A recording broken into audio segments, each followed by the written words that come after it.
ربي صل على حبيب محمد وعلى آل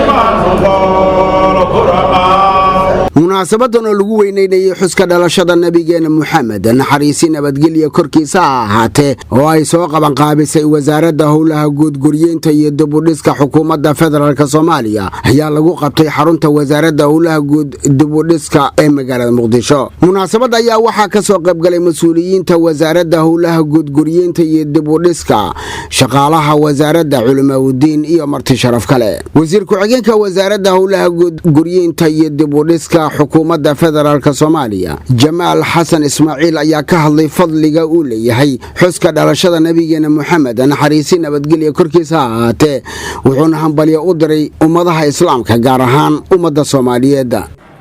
nabigeena sallallahu alayhi wasallam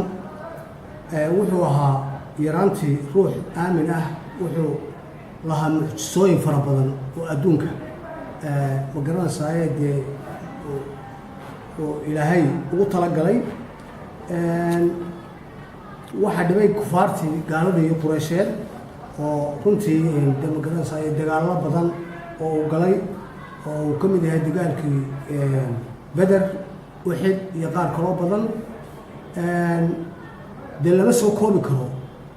runtii nabigeena Maxamed mucjisooyinkiisa iyo wixii uu qabtay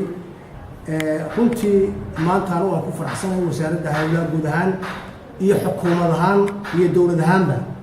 in maanta wasaaradda howlaha guud lagu xusay oo aan magaranaysaa shaqaaluhu iyagu ay magaranaysaa isku